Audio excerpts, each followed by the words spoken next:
mommies! Welcome to my channel. So for today, ang pag-uusapan natin ay tungkol sa nag-message sa akin. Tinatanong niya kung pwede daw ba na paliguan yung baby niya a day after niyang pinabakunahan si baby. So kinabukasan, kunwari ngayon, nabakunahan yung baby niya, kinabukasan gusto niyang malaman kung pwede na bang paliguan.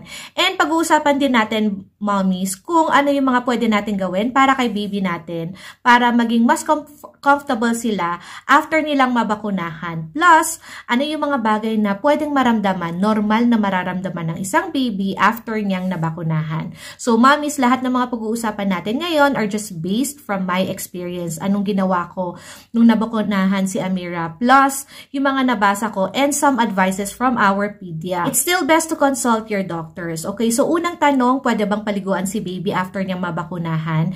So, based from dun sa nabasa ko, mommies, pwede naman daw na gawin yung usual ng pagpapaligo mo kay baby after niyang mabakunahan. In the same way na ako rin, mommy, nung nabakunahan si Amira, hindi ako yung nagpigil na hindi ko siya papaliguan. Actually, ginawa pa rin namin yung same routine namin. Kinabukasan, pinaliguan ko siya kasi ngayong araw, mga around after na niyang maligo, tsaka pa lang siya nabakunahan. And then, nung gabi, or hours after niyang mabakunahan, I still did the same routine na ginagawa ko sa kanya na bago siya matulog, binibimpuhan ko siya.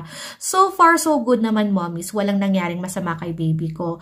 And yun nga, uulitin ko, based from what I've read, it's okay na paliguan yung babies natin after nilang mabakunahan. Next topic, mommy, paano naman natin matutulungan na maging mas comfortable yung babies natin after a vaccination? Yung ibang babies daw, mommy, pwede silang maka-experience ng fever. So, bilang hindi nila ma-express yung nararamdaman nila, kailangan i-observe natin yung babies natin kung komportable sila sa damit nila. Kasi since yung iba makaka-experience ng fever, medyo mas mainit yung katawan nila. So, kailangan observe natin kung mas komportable ba silang bawasan natin yung saplot na nilagay natin sa kanila. Huwag natin silang balutin masyado, baka sobrang init naman sa kanila. Kaya yun ang nagiging cause ng pagiging fuzzy nila. Next naman, mommies, pwede daw natin gawin yung usual na pagpapaligo natin sa mga babies natin. But, we have to make sure daw na iingatan talaga natin yung part wherein na-vaccine siya. Kasi, pwede siyang maging masakit yon kapag accidentally nating mape-press. And also, mommy, yung pagpapaligo daw sa mga babies natin, makakatulong para ma-refresh yung babies natin, lalo na kung may fever siya. Kung naramdaman naman daw natin, mommies, na medyo mainit-init yung part na na-vaccine si baby, pwede daw tayong kumuha ng cold towel, basain natin yung towel, huwag natin gagamitan daw ng yelo dahil baka hindi ma-tolerate ng babies natin. Basta yung cool enough lang na makaka-ease nung discomfort dun sa babies natin. This time, mommies, pag-usapan naman natin kung ano yung mga normal na pwedeng maramdaman ng mga babies natin kapag pagkatapos nilang nabakunahan. Again, this is according from what I've read and from dun sa experience ko with Amira. Okay, pag-usapan muna natin yung experience ko with Amira. Yung sa experience ko with Amira, mommy, isa sa mga napansin ko sa kanya after niyang na-vaccine, lalo na yung medyo newborn pa lang siya, was yung mahaba yung tulog niya. Hindi ako naka-experience kay Amira ng nagkaroon siya ng fever. Never ako naka-experience na nagkaroon siya ng fever nung na-vaccine siya. Pero yung sobrang haba ng tulog niya, fuzzy, hindi.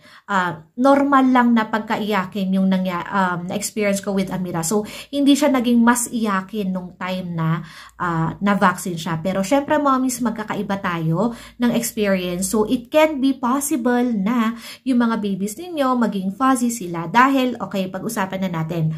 According sa nabasa ko, normal daw na maging fuzzy or maging iyakin yung babies natin kapag na-vaccine sila. Ang reason daw doon dahil syempre, doon sa discomfort na nararamdaman nila, doon sa vaccine nila, yung iba, nag-swell yung vaccine nila, yung iba, masakit kapag masyadong hapit yung gamit nilang damit, mga ganon. And yung iba, syempre, sa discomfort from their fever. So, yun, that's another na pwedeng maramdaman or ma-experience ng babies natin na normal lang daw after a vaccination is nagkaroon siya ng slight na fever. Slight.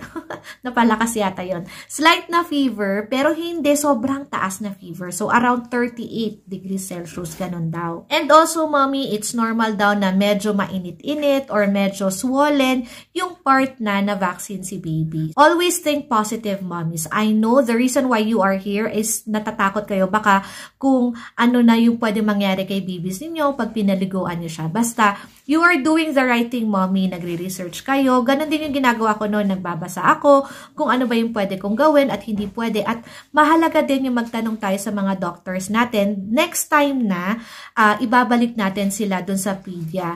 Yung kumbaga, ang tip ko sa inyo, mommies, isulat niyo yung mga gusto nyong tanungin dahil walang ibang makakasagot ng accurate na sagot kung hindi yung mga pedias niyo. Well, of course, mahalaga din yung experience ng ibang mommies kasi experience is the best teacher, sabi nga nila, 'di ba?